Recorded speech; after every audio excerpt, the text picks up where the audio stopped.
Angel Reese says WNBA players could go on strike over salary and benefit. Angel Reese is demanding one. $8 million in a league that's losing $50 million a year. Patrick Bet-David just broke down the brutal math behind her strike threats while she voices frustration over her $74,000 salary. The WNBA is surviving on NBA subsidies, but here's what's really telling. Caitlin Clark's games are averaging 15,300 fans, while Reese's are pulling just 10,000, a massive 53% gap. So, who's actually driving the future of women's basketball? The numbers don't lie, and Patrick just exposed the side of the story Angel Reese doesn't want you to hear. All right, so Angel Reese says this. Rob, if you want to play this clip. You know what I love watching? I love watching her highlights of missing shots. She's got to be the worst shooter you've met in your life. Did you know the WNBA is losing millions every single year? While Angel Reese is pushing for a bigger paycheck, Patrick Bet-David just dropped a financial truth bomb that's sparking serious debate. He didn't just question Reese's demands, he exposed the brutal economic reality behind the league's struggle to stay afloat. The numbers paint a picture that's hard to ignore. Who allegedly has a $200 million revenue for the WNBA. According to my sources, it's actually closer to 150, but what's $50 million? I'll tell you what $50 million is. It's how much money the WNBA lost last year. And that's a little bit better than the year before when they only lost $40 million this past year. The numbers Patrick Bet-David revealed are absolutely staggering. The WNBA isn't just facing a minor setback, it's drowning in red ink. Last year alone, the league reportedly lost around $50 million. But what's even more shocking? This isn't a recent issue. The WNBA has been consistently losing money for nearly 30 years, raising serious questions about sustainability and the growing demands from its players. MLB, also $11 billion. The NHL, $7 billion with a B. You guys are a alleged $150 to $200 million company. You're operating at a loss every single year. You've never made money. It's called a zombie company. You're subsidized by the NBA. Think about that for a second. Angel Reese is demanding higher pay from a league that has never turned a profit in its entire 27-year history. Patrick Bet-David nailed the comparison. It's like a teenager asking for more allowance, while their parents are drowning in debt just to keep the lights on. The WNBA's financial reality is brutal, and the idea of bigger paychecks without profits is starting to look more like wishful thinking than a sustainable demand. And a better TV contract. They're getting a TV contract improvement for the 26th season next year. And so the minute they are a profitable league, the players should do what baseball players and everybody else have done, is saying, sorry, owners, you're making an awful lot of profit there. I think you should move us from 33 to 40% of total revenue. You might be wondering how the WNBA even manages to stay afloat with losses this massive. Well, here's the answer. The NBA is essentially keeping a league alive, footing the bill year after year without the NBA acting as a financial lifeline. The WNBA likely would have folded long ago. This isn't a profitable business model. It's a subsidized organization that survives entirely on outside support, not ticket sales or TV deals.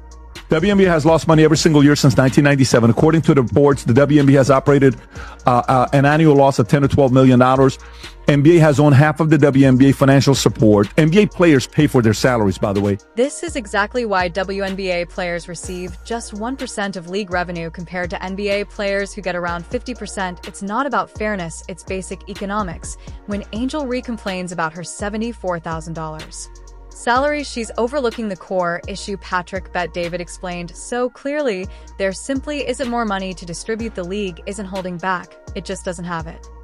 Here's the catch when you're going to go on strike. In 1994, MLB, NBA, NFL, what's the number one revenue sport in America? What do you think it is? The NFL. How much do you think they make? $17 billion. The NBA, a little over $11 billion.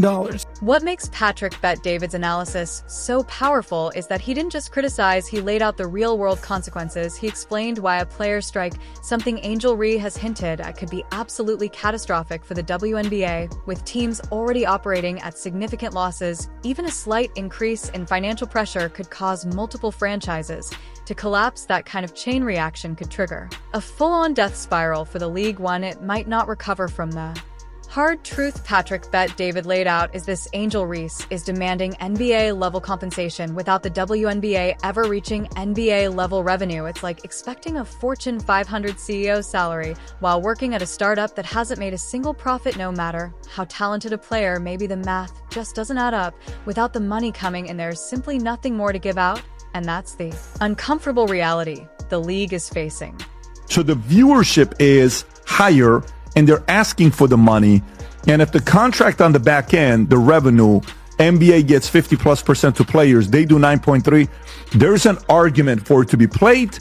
But you're right. If Caitlin Clark gets injured, it's over. If you think the WNBA's financial struggles are the whole story, wait until you see the numbers that reveal exactly who's truly moving the needle in this league. We're not talking about feelings, fame, or social media hype. We're talking cold, hard data, the kind that shows a clear shift when Caitlin Clark steps onto the court versus when she does. Numbers don't care about narratives, and what they reveal isn't just eye-opening, it's undeniable. In 2020, for the WNBA hit its highest attendance in 2 decades with a total of 2.3 million fans. The year-over-year increase from 2023 to 2020 for a massive 48%. That kind of growth doesn't happen by accident. The catalyst, Caitlin Clark. Let's look at the facts. When Clark plays, average attendance skyrockets to 15,300 fans. Games featuring Angel Reese, about 10,000. That's a 53% difference. In business terms, that's not just a gap, that's a chasm. If you're running a league that's losing millions, who are you going to build your marketing around? The player who fills 5,000 more seats every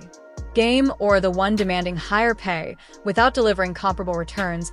And it goes deeper. The average WNBA game draws 7,645 fans. When Caitlin Clark plays, 15,591. That's a jaw-dropping 105% increase in attendance. Imagine any other business doubling its customer base overnight. You do anything to protect and promote whatever's driving that growth. That's what Clark is doing right now, providing the WNBA a rare shot at financial traction. Television metrics tell the same story. ESPN saw a 170% spike in viewership for games featuring Clark. Those aren't just good numbers, they're the kind of numbers that make advertisers open their wallets. They allow the league to charge more for commercials, increase visibility, and attract corporate partnerships. Merch sales up 61% year-over-year. The Clark effect isn't a myth, it's a revenue engine. Meanwhile, games featuring Angel Reese without Clark pull in the same stale viewership the WNBA has seen for years. No major bump, no national buzz, just more of the same.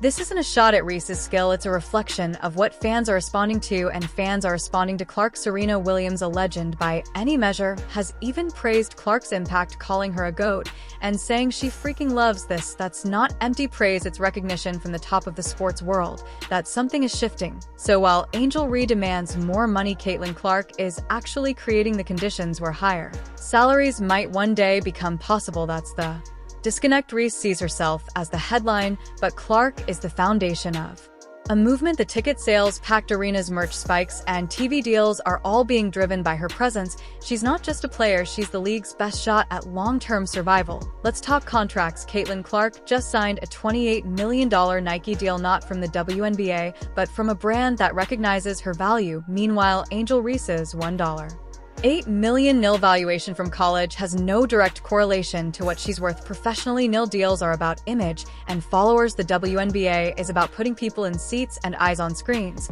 and the numbers show Clark delivers. Reese doesn't. Patrick Bet David laid all this out with brutal clarity. His point wasn't just that the WNBA is losing money, it's that it has never turned a profit ever in 27 years. It survives on NBA subsidies. So when Reese threatens a strike or demands NBA level pay, she's missing the bigger picture. The WNBA isn't hoarding profits, it's barely surviving. The NBA bails it out annually. Without that support, the league wouldn't exist. That's not speculation, it's fact. Even a small increase in WNBA player revenue share from 9.3% to 15% could cause 2 franchises to collapse overnight. That's how fragile the economics are. A strike wouldn't empower the players, it could bankrupt the league. The WNBA literally saves money if it doesn't operate. Let that sink in. A player strike could cost less than continuing to play under financial strain. Angel Reese seems to think she's negotiating from a position of strength. She's not. The WNBA needs Caitlin Clark far more than it needs any single player, and that includes Reese. That's not Personal, it's math. When your league is losing $50 million a year and one player is single-handedly boosting attendance and viewership by over 100%, the path forward is obvious. We've seen this before. Every major sports league needed that one breakout star to change the game. Michael Jordan, Serena Williams, Tiger Woods, Clark could be that for the WNBA, and yet instead of uniting around her, other players are creating friction driven by jealousy instead of vision.